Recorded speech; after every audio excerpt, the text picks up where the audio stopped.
Did you know that if you invested $10,000 in Nvidia back in 2014, your investment would be worth $2,838,400? Impressive, right? Well, if you invested those $10,000 in Katowice Titan Holo stickers back in 2014, today your investment would be worth $1,158,857,977 with 16 cents.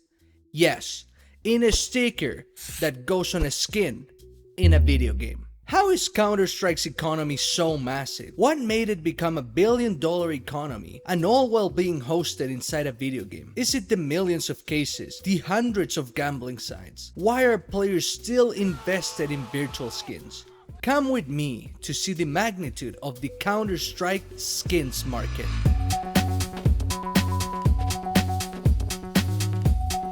Let's talk about CSGO. More specifically, we're gonna talk about the CSGO skins market. So just as a quick overview, if you have been living under a rock for the past years and you don't know what CSGO is, it's just the most famous tactical first-person shooter ever. In fact, it's the most played game on Steam right now, mainly because it's free, but hey, you should have heard of this game by now. Let's give also a quick overview of what is the skins market. The skins market is basically playable skins, and you heard that right, playable skins that don't bring any type of advantage to your game or whatever, that you can use in games, in any kind of game mode within CSGO. You get these ones through loot boxes, or cases as they call it, and are basically one of the most popular methods of quote-unquote gambling that have been added to a game so far in history of gaming. This market has grown so much that it can even be compared to GDPs of some countries like Andorra or Aruba, being even bigger than that. And for some players or investors, the CSGO market is even treated like the stock market, a place where you just invest, wait for some time, and then cash out, gaining or even losing some money. So come with me and let's explore how Valve, without even knowing it, created the biggest real-life economy in a game ecosystem ever.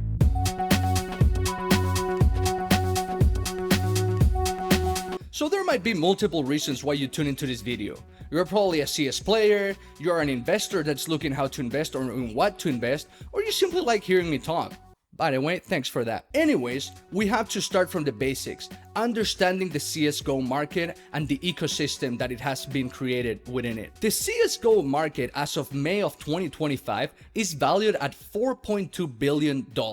That is insane. As I mentioned, it's more than the GDP of some countries like Andorra or Aruba. Take into the fact that these are pixels on a screen that are traded daily with a massive volume. How do people get these skins though? There are three main ways where people can get these skins. You can get them by playing the game, through drops in the game. When you play or level up, you can get some drops, or you can get it through a battle pass kind of system that is called the armory pass, where you just level up, get some stars, and then you cash them in for cosmetics or cases, which lead me to the other point and the most popular one, cases. You buy cases or get them by playing in game, and then you have to buy keys from Steam, and it's kind of like a gambling system where you click the case and you have a certain percentage of a dropping rate of different tiers of skins. By the way, 36 million cases were opened just on May alone, which is an insane amount of money that Steam is receiving. And the third and final way in which you can get them, which is the main way of how this economy got created, is through the marketplace. You can get it through the Steam marketplace, which is as easy as just bidding on an item and getting it, while Steam gets a 15% cut. But it's not only the Steam market you can get it from,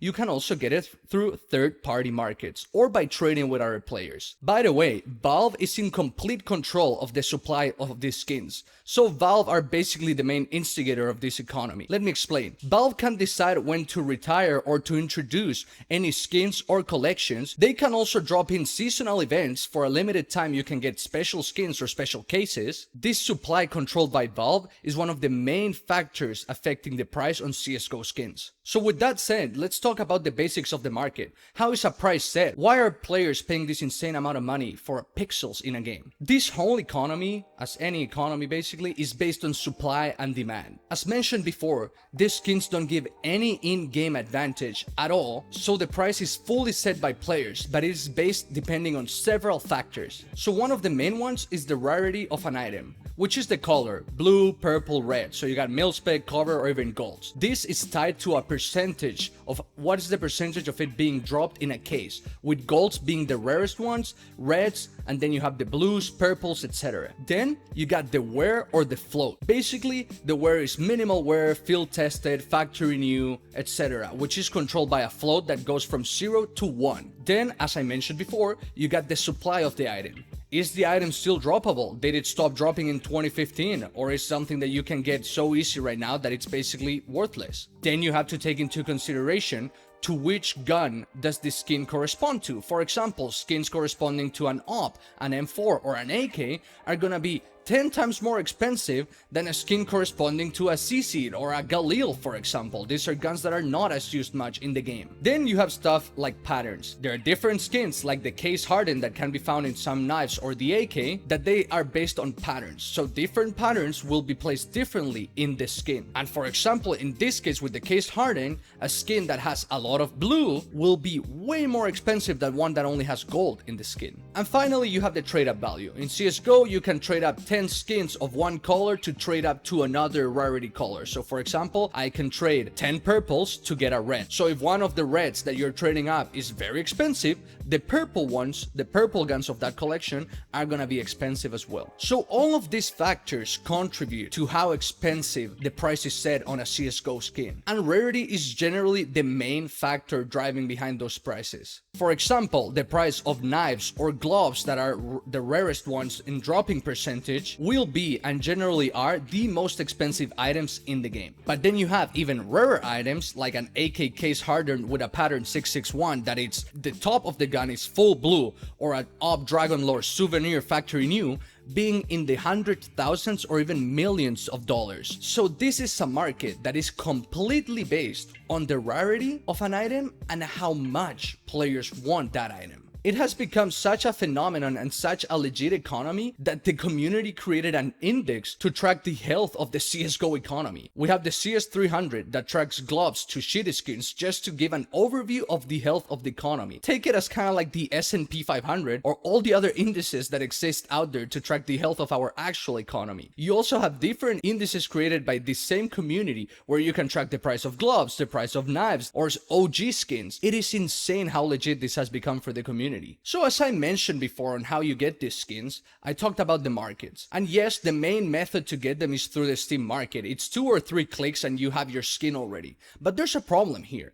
How do you make money? Because in reality, in the Steam market, you're not making in real life money, you're just adding them to your Steam wallet and then you can use it for games or even more skins. This is where third-party marketplaces come into place. People have made hundreds, thousands, or even millions, I suppose, of dollars selling or trading skins in third-party marketplaces. You have the big players like BuffGG or CS Float. These are the staples of the third-party marketplace sites. These markets became very popular for several reasons, one of them being that you can't really cash in real-life money from the Steam market, and also because of scams. Doing a one-on-one trade with people and expecting to get money via PayPal, for example, resulted in a lot of people either not getting their money, losing their skins, or even getting locked out of their Steam accounts. So a solution was created, these third-party markets, where I simply trade with the marketplace, send them my skin, and then they display it for me. And for a small fee or big fee, depending on which one you're using, you will sell it to someone else, all secure and without scams. So when we talked about how this economy was created, the third-party marketplaces were what basically created this economy. Here is where most of the money is moved. It is the fastest and easiest way to convert your CSGO skins into liquid money. These markets, as mentioned, hold most of the money, but we can't forget about CSGO gambling sites. These, in my opinion, are the backbone of the CSGO economy, but I'll touch on that a little bit later. Gambling takes me to another big point about this economy. This is an insanely unregulated economy. Aside from scams, these unregulated markets pose another big question or another big problem. Who are you dealing with and which kind of money you're dealing with? If you think about it, the CSGO skins can be used as a way of laundering money. You got money in an illegal way? Let me just put 500k into some gloves and some knives and then sell them and clean this money because I got it legit by selling CSGO skins. This is one of the biggest problems of this economy, how unregulated it is. In my opinion, this economy is backed by two main reasons. The first one being that it's backed up by arguably the biggest game in the genre and one of the most loyal fan bases out there. As I mentioned before, this game has hit peaks of 1.8 million concurrent players on Steam, and it's still in the top selling charts of Steam at the moment and gets the highest player count every single day. Valve also played this wonderfully. They don't push these microtransactions on you, even though they make them millions. It is not something that you actually need to play the game. After playing it for a while and dumping some hours, people get this itch to get the skins. I don't know what it is, but I have dumped 500 hours into this game and I'm dying to get an insane inventory. And I know that a lot of people feel the same way. You just need a couple of hours into this game and you're gonna be like, damn, I really want a skin now. And also Valve has made it so easy for you to get the skins. You can get them while playing, or you can even get a case, which takes me to my other point. You don't know how satisfying it is to open a case, and this is mainly because it's glorified gambling, which is another whole topic on how they can manipulate you, but this is one of the main structures of how they have incentivized this economy. And if everything else fails, if you are tired of getting free skins or whatever, and you actually want to invest some money in this, you can get it from the market. Which takes me to my second point of how this economy is incentivized. You can actually make a lot of money from this game. And when I mean a lot of money from CSGO skins. The Steam market is available in the same platform where you play the games. It's just a couple of clicks and you can sell or buy skins. Plus, all those cases and skins I told you got for free, yeah, you can sell them in this market too. You only have a 7-day trade ban, but after that, you're free to go. Also, since it's connected to your Steam wallet, most likely you have some money there from some money that you input to buy a game or whatever you were buying. So if you have like some pennies remaining, you can get a cheap ass skin, or you can get an expensive one depending how hard you want to go. And moving forward, if you want to go away from the Steam market, it's as simple as giving your login details into a third-party marketplace and start trading with it. A trade requires the verification from Steam and basically clicking two buttons and voila, you're in the market. You sell it and you can cash it out for real life money. It is also so easy to take part in this economy. For example, the only thing you need to be is 13 years old, have a valid email and a Steam account, and you're set. And that's how you can take part into this economy. Take for example the stock market. You have to be over 18 and require a bunch of legal documents to be able to partake in it. In this economy, you can be trading with a 14-year-old and you don't even know it. This simple and easy barrier of entry keeps incentivizing this economy and keeps pushing it to become bigger and bigger, becoming a snowball that at some point will be unstoppable. Probably we're already there. This is also a very circular economy, and it has been created in a way that it is so easy to just keep the money in skins and never cash out, that this just keeps the economy alive. For example, as I mentioned before, in the Steam market, there is really no easy way to cash out unless you trade to a third-party site. So what happens? Well, what happens is that if I sell a skin through the Steam marketplace, the money is still in my Steam wallet, and I will either buy another skin or buy a game with it, so it stays within the Steam ecosystem or the skin ecosystem. In third-party marketplaces, as I mentioned, there are generally some fees, either fees for trading or fees for trading out or cashing out. This type of fees incentivizes players to keep their money in skins or to keep trading up until they get to a reasonable amount of money until they cash out. But this can take some time. So the money generally stays within skins, it never goes out as liquid money. And then we go to gambling sites. Oh, gambling, the backbone of the CSGO economy. It's pretty easy, really. People keep putting skins into these gambling sites, so they keep the economy moving and circulating. They usually put it in, they either lose all their money or they win it all. But this is what happens, guys. If I lose all my money, I'm a gambler and I'm probably gonna go back to that site and even put more money, buy more skins to put into it, or just simply give up. Or your other chance is that you're gonna cash out. But if you're a gambler, one, you don't generally just cash out, you just keep playing. Let's be real here. Gambling is very addicting, and it's honestly a whole other topic for a full video right there. But if I cash out, the amount of people that cash out for real money It's very, very little. They generally cash it out as skins and they move it to CSGO where they will play with it. And if they want to cash it out, they're going to move it to a third-party site. And again, if they're gamblers, they're probably going to try and sell it or flip it for something more. Skins are also an incentive to stay in the game of CSGO. People like to play with them. People like to show them off. You don't know how many times I have jumped in a lobby and I see a guy with a sick skin or a sick knife and we just talk about it for hours. Well, not for hours, but for the remainder of the game, you know? And it sparks conversation within the community. It incentivizes the community to play with them and stay together and buy skins. So this shows you one thing. This is not a massive rug pull. This is not a phantom economy. This is not an NFT. People can actually use them and they can actually take advantage out of it. This became very important for CSGO players. And this is something that it's probably enough to sustain this economy for now. But even though this economy can be that it's being sustained by something so big and something so solid, I do have to mention how uncertain and fragile it can become. Let's think about it.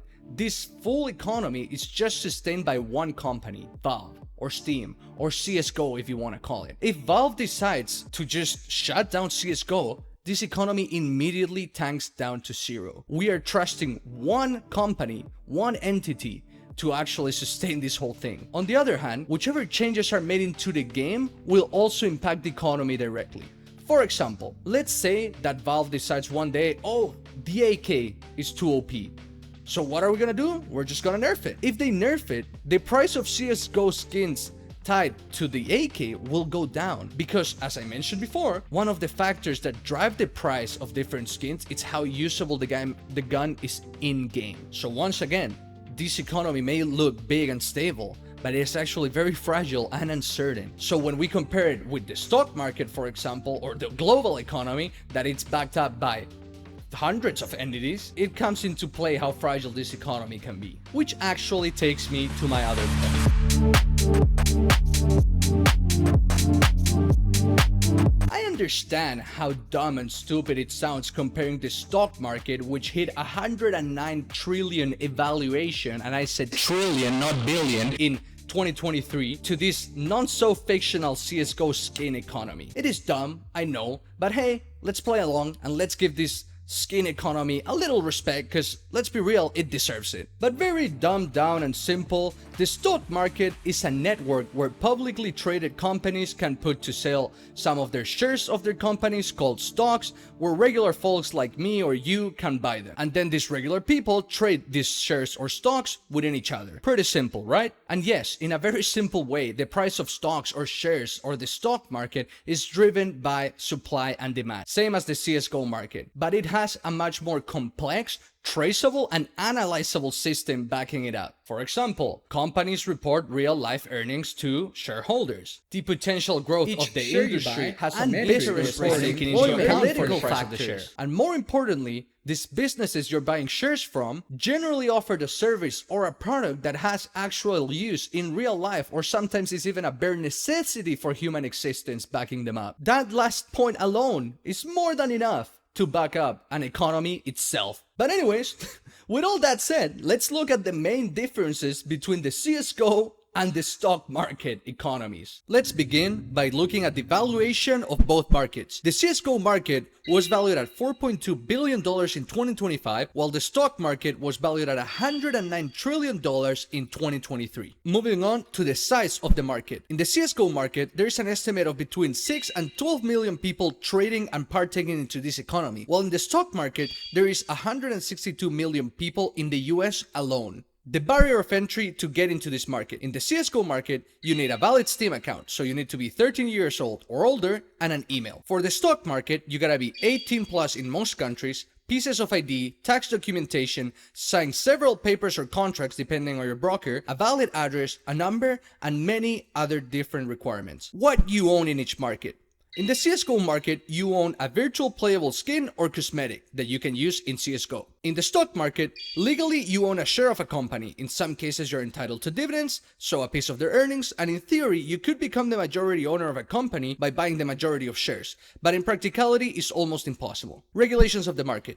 You get a 7-day trade ban after buying a Steam, and at the same time, you gotta abide by Steam's terms and conditions. After that, it is not very regulated at all. The stock market. This is highly regulated. It's usually regulated by one or several institutions depending on the country, and these ones have a lot of laws and rules that you gotta follow. If not, you may end up in prison. This last point of the market regulations take me into another problem that the CS economy has, and it's market manipulation. Lately, there has been a lot of market manipulation signals and reports in the CS market alone, and it is theoretically possible to manipulate this market, and way more possible to do it in practicality than the stock market, for example. As I mentioned before, in theory you can manipulate the stock market, but in practicality it's almost impossible, and if you do, you're generally faced with prison, even though some politicians don't even face it, but whatever, we'll just slide past that. But in the CS market, there has been several reports of how people are manipulating this market. How do they do it? These big investors buy a lot of one single skin, creating a supply shortage. Once the demand starts building up, then the prices go up, and then they just dump them all in the market for this inflated price. Once they dump it back into the market, the price of the skin crashes back down immediately. This is another display of how fragile and uncertain the CS market is. In the CSGO market, these people are making thousands or millions of dollars, and now I mean it for real, it's not a hyperbole, and they don't face a single consequence at all. In most cases, they don't even face a ban from Steam or Valve themselves. All of this just comes to tie down my main point of how Valve with CSGO achieved to create the biggest economy of a game ever. And when I mean of game economy, I don't mean in-game, I'm talking about real life economy. It is insane what it has achieved, and it was all created by people like me and you. Aside from the fact that CSGO is the most popular game of its genre, and that it's free to play now, so a lot of people have access to it, it is still not enough to explain of how it got out of control so quickly. How did it become this massive economy? And here I think it was all because thanks to Valve Master Play and how they employed it in the first place. Valve knew that the key point to make this happen was to get the community involved. For example, in Steam workshops, people can submit arts for different skins, stickers or whatever, even I did it back in the day, and people here can vote or reject skins that they want to see in the next update or the next collection drop of the game. Lots of big skins like the Hyper Beast or the Prince Streams have been created by community members like you or me, artists that simply wanted to share their skin art to the community. This hugely incentivizes the community to take part into this economy, and not only by trading or selling skins, but by creating for them, by having a piece of their art into the game that they clearly hold beloved to their hearts. So they are not only creating skins, but they can also reward different skins that they want to see in the game, interacting with other players and customizing this game a little. But that's not all. Creators not only create games that can be featured in Steam, but these creators also get a percentage cut of every sale made from that skin. It is not very clear how much of a percentage they get since they have to sign an NDA, but apparently they get a percentage cut from either cases that are sold or from the Steam market sales. This keeps incentivizing people to create skins for the CSGO market, but this also gives the opportunity to customize a huge multiplayer phenomenon like CSGO. So imagine that you feel that you are customizing a little bit your play experience by creating and voting skins that you want to see in the next drop. This was a master play by Valve, and is one of the key aspects of how they involve the community into this economy. This, in a sense of business, is very smart from them. You always want the community in your side, and you always want to incentivize them to help you build this ecosystem. So aside from Valve finding ways to keep this game alive from 10 years and involving their community, Valve created the perfect ecosystem really for a natural economy to be created. A natural economy impulsated by players and nurtured by them at the same time. I don't think Valve ever imagined how big this monster was gonna become. This economy alone is giving them around $20 million each month, and just alone the 15% cut they get from the Steam marketplace, not even the case openings that I mentioned, that is like 36 million cases a month. So multiply that by the price of a key to open the case, and then you can get a rough estimate of how much more money they're getting from cases alone. This is how huge the CS economy has become. It is also how a lot of people can become rich too, and just by some pixels on the screen, just by trading them. And I'm not gonna lie, I am part of this economy. I am someone that contributes to it actively. I even trade my own skins, and at some point I want to have a huge inventory too. And I'm not even planning to cash out this money. I just want to keep it in the game because I enjoy it and it's something that I actually want to have in game. And I really hope that this economy lesson wasn't too boring for you guys. If you enjoyed the video, please consider liking and subscribing. I'm trying here to improve with every video, and as I mentioned before, I'm gonna be here bringing you more content, analyzing more cases like this one, or even developing some games in the future. So I hope you enjoyed it, and I'll see you in the next one. Thank you for watching.